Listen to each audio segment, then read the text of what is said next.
Welcome to Equity and Economics, the necessity of universal basic income, universal healthcare, and universal college in the post-pandemic age. So the COVID-19 pandemic has shifted the way we live our lives, especially on an economic level. Overall, in the year 2020, at the peak of the pandemic, national GDP for the United States fell 32.9%. Unemployment reached a peak of 14.8%, meaning that 14.8% of the country was out of work at the time. It is rumored that it was more, just people were not recorded in the system. Unemployment for those with no college education whatsoever was 21.2%, nearly 7% higher. About half of those who became unemployed are expected to stay unemployed, meaning that if you lost your job last April, there's a good chance that you're not going to get that job back in the future. 62% of bankruptcies were caused by medical expenses in 2020, meaning that people were not able to pay their medical bills, people were not able to pay for their insurance, were not able to do any of those things because they were out of work. Policies before the pandemic that put the United States in a financially strapped position and limited our capabilities of being able to recover at a substantial rate. In 2017, there was a cut of the corporate tax rate from 37% to 29%, lowering of tax rates across the board. During the pandemic, there was over $500 billion in direct corporate stimulus alone handed to corporations. This was in the form of bailouts, this was in the form of stimulus for retail, the leisure, hospitality industries, and transportation industries. Along with that, there was a $799 billion deficit in 2018 and a $1 trillion deficit in 2019, this coming from the lower tax revenues of the tax cut, along with just an overall slightly weaker economy, still growing at a low but steady rate. There has been $813.5 billion in small business for the Paycheck Protection Program, which is essentially a zero interest loan given by the government to small businesses. Now, some corporations, such as Shake Shack, have been able to take advantage of this program for themselves and also be able to take on some of these funds for themselves, which is also kind of added to the $500 billion, meaning that there's more than just $500 billion being given to large corporations. There have been a total of 3 stimulus checks given to the American people during the pandemic, which has ranked out to being around $3,200 in its entirety, while other countries have had month after month income basis. For example, Canada was doing roughly around $1,600 a month. In the UK, they were doing at a max of around $3,200 depending on the family. How billionaires performed during the pandemic. Billionaires and large businesses, once again, they received $500 billion in financial aid on top of any other small policies added to the other stimulus bills that were not included. Big box and digital retail grew during the pandemic because people were unable to physically go to stores. Consumer spending was up by 44% due to the physical limitation of shopping capabilities. So meaning that people, 44% of the market, or at least 44% of the market grew in the digital ad space. So if Amazon was making $100 million this quarter, they're going to be making $144 million next quarter. So Amazon website traffic jumped 37% at its peak from the previous year. This was in October of 2020.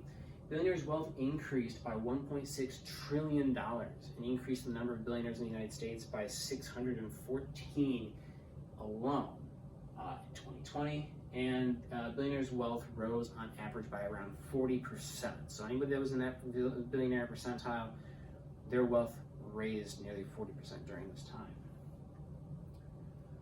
How the working class performed. Once again, unemployment was at a peak of 14.8%. 76 million people have lost their jobs at some point during the pandemic.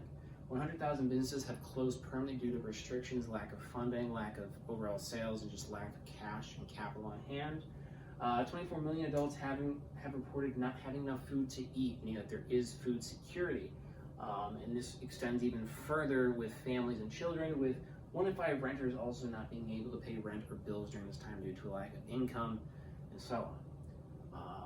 There are possible solutions to this. The first solution is universal health care. So universal health care is the concept that all Americans pay into one simple and singular system and are all able to receive health care no matter their background, no matter their race, no matter their gender, no matter their economic status.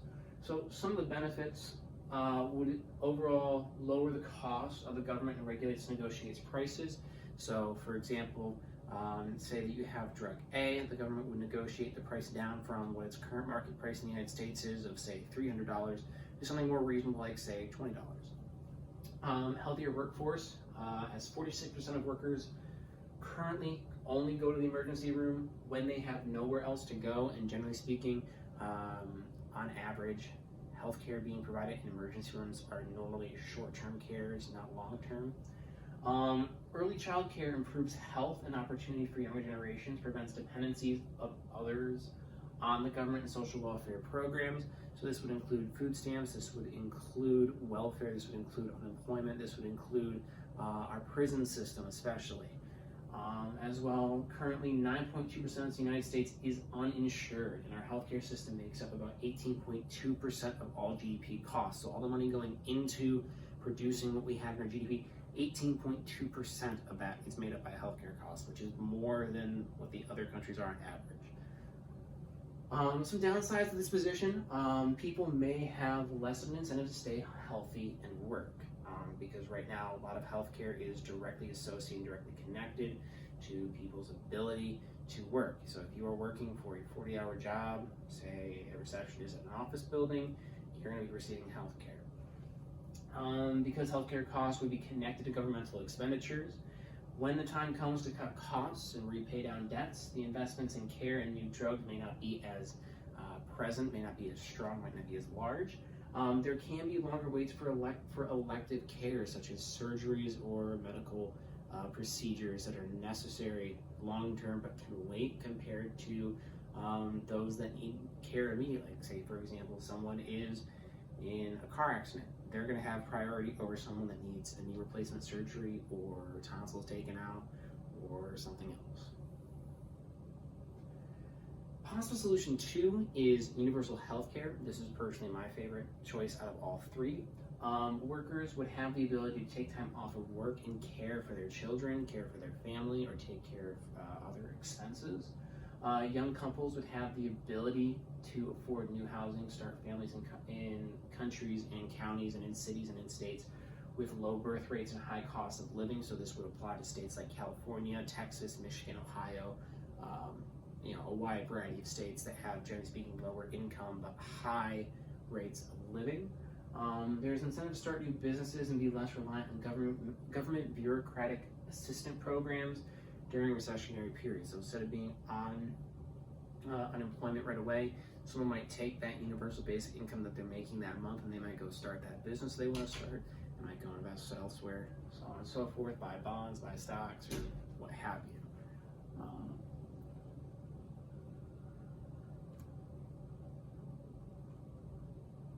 One second.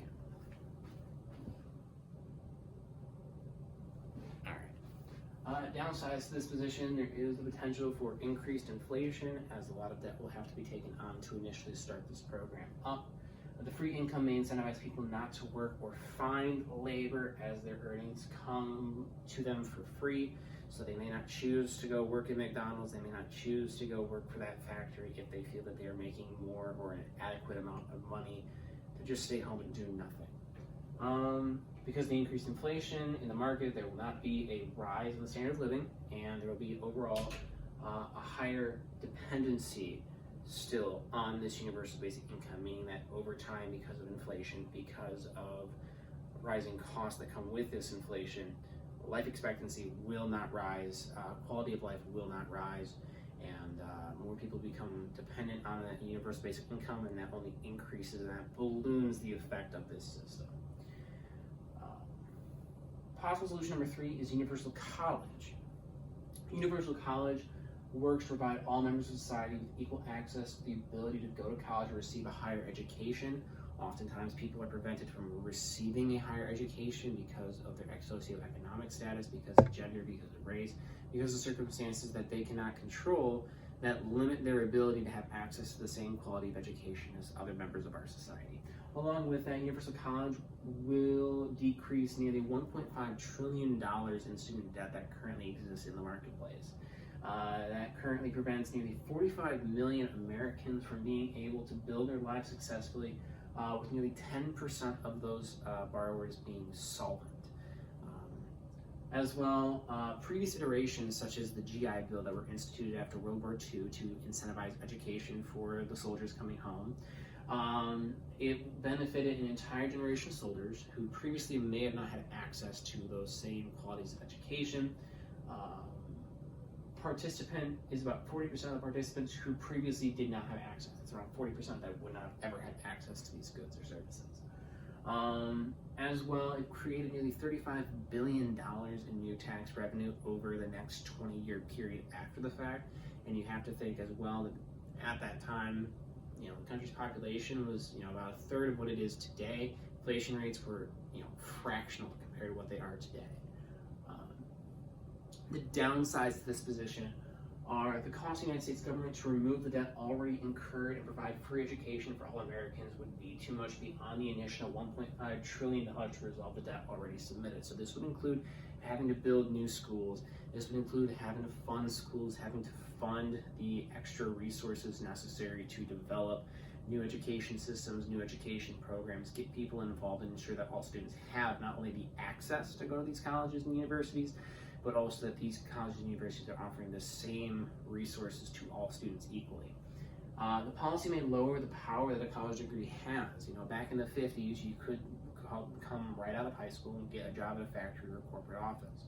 Today, that's not really the case. You're more incentivized to go get a associate's, bachelor's, or master's degree, or even a doctorate in some cases.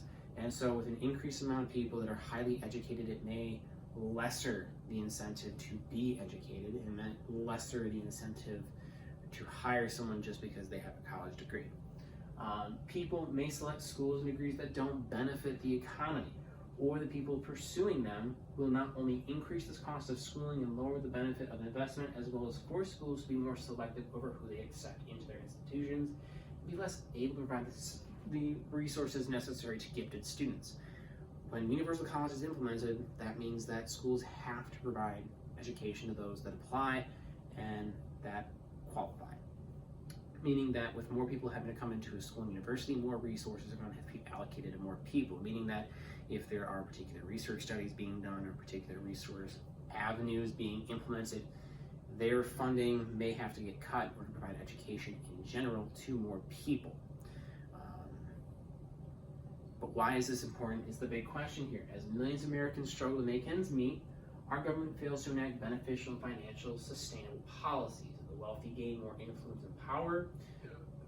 Money, the United States has fallen behind the rest of the world in regards to wealth, health, and income inequality. These policies would work better to invest and prepare the people of the United States for the next generation and challenges ahead for this country. So this would include a lot of the issues we're facing right now with national debt and deficits, as our country is becoming less educated or having less access to equitable outcomes or equitable opportunities. There is going to be less money to be generated down the road. Same time, government expenditures, same time, everything piling up. This has long-term deterioration effects, and by not investing in the next generation of people, how can they be expected to pay off these debts? How can they be expected to pay off these massive incursions of debt, such as the war, such as other stimulus programs that have been implemented by generations for people that had no say in this whatsoever? Realistically, something like, say, universal basic income would encourage people to start businesses. It would encourage people to go out and spend money, participate in the economy more. And it would mean that they would be incentivized to still work because that would only cover the basic necessities. They would still have to work in order to participate and enjoy luxuries and leisure in the economy. It would cause more people to throw out money. Same thing with healthcare. With more people being healthy and eligible to work, they'd be able to participate more in the economy. A lot of people don't participate or stay on disability because they don't have access to equitable or quality care because they can't afford to do it. Same thing with universal college. More people have access to an education. That is an investment in the future. You might inspire the next young mind, the next generation to invent that product that saves the planet, reduces carbon emissions, cures cancer, invests in time travel, or what have you. All these kinds of things come together, and these are investments that are not just short-term, but are long-term and have rippling effects like we saw with the GI Bill. Now, the question does become, how do we plan to get these policies through? How do we plan to get these policies passed? So there are a couple of strategies we can do right now. By contacting, donating, and presenting organizations that support these policies, we can better present the case to the American people and help make the change happen. So for example, the American Medical Association does currently focus on educating people on what universal health care is and how it can be implemented in the United States. Community Forward, run by former presidential candidate Andrew Yang, is currently being used to provide relief for those in New York City and those affected by the pandemic. And there's been a very substantial strategy towards starting this new craze, this new movement towards universal basic income. And the Global Partnership for Education focuses on achieving currently to get as many people into college and educated as possible. These are third-party organizations. These are nonprofit organizations, meaning they have no connection to government whatsoever. And that also means that really there's no incentive currently, but this does work to get some of the gears rolling, to get the information out and presented to people, as well to encourage people to be more aware, be more understanding through advertising programs and so on. And effectively, these organizations are already doing the early stages and taking those early steps to at least get people acclimated to these ideas, concepts, and practices. The other step we can take is by contacting congressional committees and congressional leaders. This includes the Education and Labor Committee, this includes the Financial Services Committee, and this also includes the Appropriations. I've included a list here of the leaders of all of these committees. For the Education and Labor Committee, we have Lamar Alexander at 202-224-4944. That is their congressional office number. Patty Murray is the secondary leader at 202-224-2621. Leaders of the Financial Services Congressional Committee would be Ron Wyden at 202-224-5244, and Mike Crapo at 202-224-6142.